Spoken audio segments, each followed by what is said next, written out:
Nobody sings about tough times and rough love like a country singer. And maybe no one has lived those lyrics more than country singer Mindy McCready. Headlines about her exploded last week, saying she was on the lam with the young son she had kidnapped. On the heels of a litany of troubles, drugs, jail, a suicide attempt, many people feared for the worst. But a seeming case of on the run for the singer, 6 months pregnant with twins, has now turned into a case of on the record, as she sat down with ABC's Andrea Canning to tell her side of the story for the first time. So I had some beers with the girls last night. Guys do it all the time. At age 20, Mindy McCready was a knockout Nashville sensation, a rising star in the world of country music with a #1 hit, Guys Do It All the Time. Get over it, honey, life's a two-way street, or you won't be a man of mine. Her album went multi-platinum. I need 10,000 angels watching over me tonight. That was in 1996. Last week, she became famous all over again. Mindy, can you tell us what you did today? This time for something very different. The troubled country star Mindy McCready. Mindy McCready took her son. She kidnapped him. Can't even explain it. No word of where Xander is. That could land her in jail. I'm not a kidnapper. I'm not an unfit mother. I'm not a drug addict. I'm not an alcoholic. I'm none of these things that have been said about me. Just last week, McCready and her 5-year-old son Xander were portrayed as the most wanted mother and son in America, until U.S. Marshals came to her boyfriend's home in Arkansas looking for Xander. He was screaming.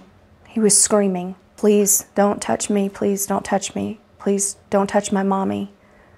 Please leave me alone. I want to be with my mommy.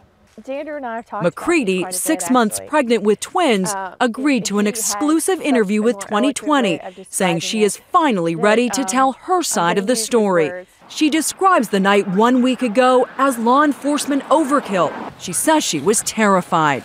Was it a polite knock on the door? It was in a SWAT fashion. They were all dressed up in SWAT team. They had riot gear on. Were guns drawn? Yes, assault rifles. Did Xander see any of this? Xander saw all of it. The U.S. Marshals tell 2020 McCready was hiding in a closet with Xander in a neighboring house. McCready tells a different story. Were you hiding out in the closet like everyone has said? No. Where were you? We were sitting on a couch. Where did this come from that you were hiding in the closet? I think that it just makes a better story. Once upon a time, she opened for legends like Tim McGraw and George Strait. She was set to marry the Man of Steel, TV's Superman, Dean Cain. I'll wait for you. I'll wait for you as long as you need. But then her skyrocketing career stalled. Personal problems landed the girl who sang about 10,000 angels in tabloid hell. A rumored affair with married baseball pitcher Roger Clemens, which he denies. A sex tape, suicide attempts, stories of substance abuse, jail time, and she says an abusive relationship with aspiring singer Billy McKnight, a man she stood by even after she says he beat her nearly to death. There was one saving grace in that relationship, their son Xander, born in 2006. Xander saved my life. I couldn't imagine loving something so much that instead of wanting to just lay down and die, I wanted to stand up and fight. McCready says her lowest point was in 2007 when she was serving 6 months in a county jail related to a drug charge. At the time, she thought the best option for her son was to leave him with her mother, Gail Inge. She says when Xander visited her in jail, he acted as if she was a stranger. I said, I've got to change everything. Everything has got to change for him. You know, from that moment on, I really just, I wanted to be what he wanted me to be. McCready decided then and there to turn her life around when she got out of jail. She broke up with McKnight and, in an attempt to reclaim her life and career, appeared on the reality show Celebrity Rehab. When I was writing this song, I was in jail. I'm still standing right where you left me, on a cold dark cloud with nowhere The lyrics are very telling about your life. They came from my heart and my soul. I had just lived through the impossible. I lived in spite of what I really felt like doing, which was giving up. I lived for Xander, and I live for him still. Little did she know her greatest challenge was still ahead, the battle to get her son back. McCready says her mother refused to hand him over, and the state of Florida agreed, saying the child belonged with his grandmother and not his mother.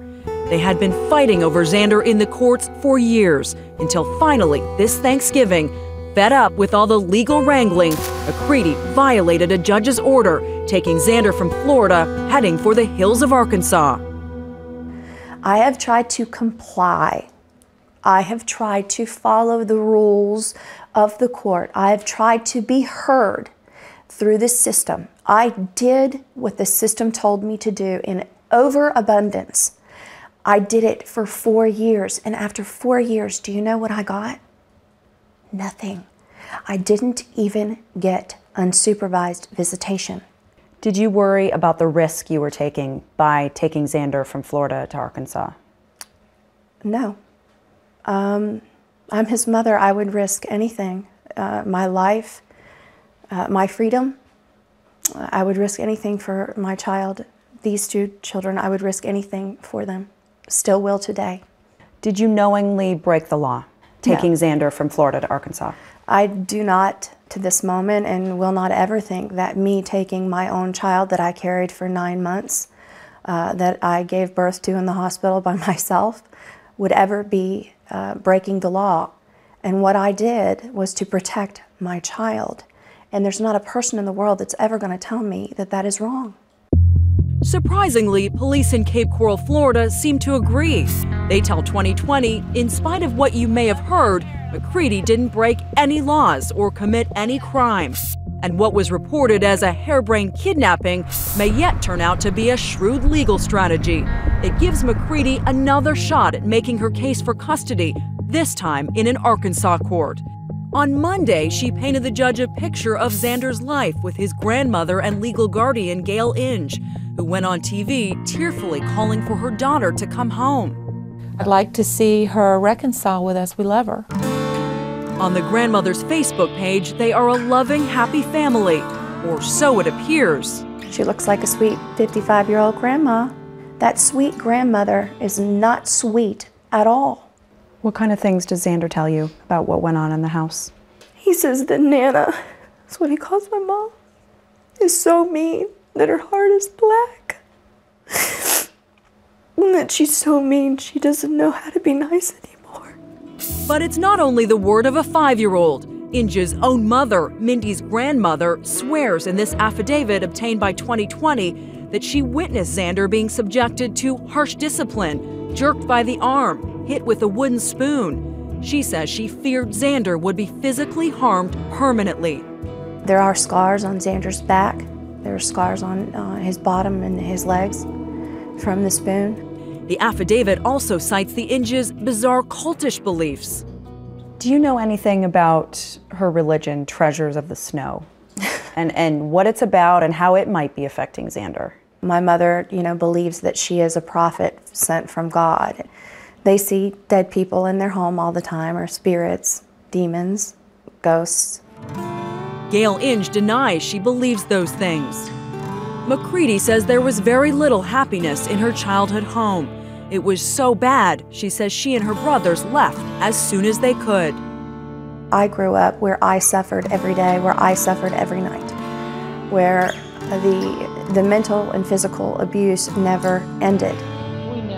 Gail Inge denies she abused her own children, and she tells 2020, "I have been Xander's guardian for 4.5 years.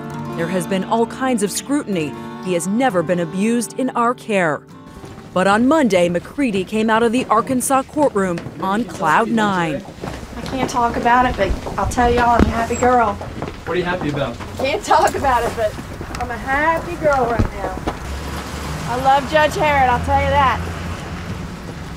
Love that man. He's a good man. Why do you love him? You love him? He's a good man. I love Judge Harrod. See y'all later. You were all smiles when you left that courthouse. What was so good that happened in there? Oh gosh, I wish I could tell you that everything is sealed.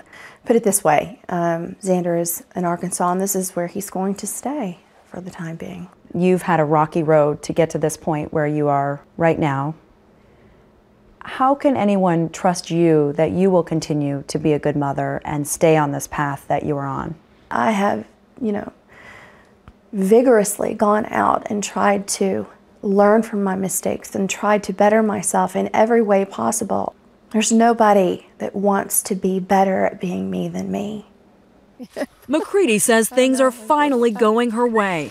Come on, Kissy. She's in a committed relationship with the father of her twins who are due this winter. I'm still standing. She's also writing new music inspired by her journey.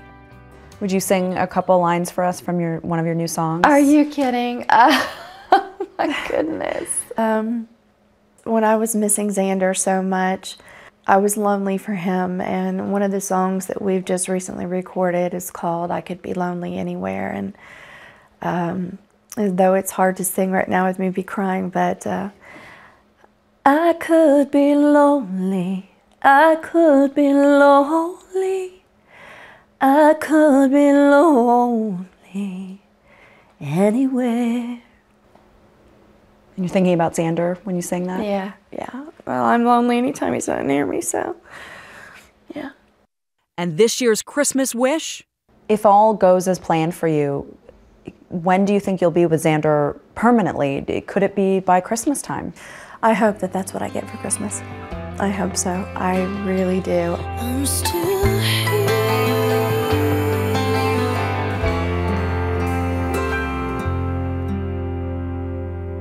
Xander is currently in foster care in Arkansas, where Mindy saw him today. Her next court appearance is next week when she will continue to argue to bring him home permanently.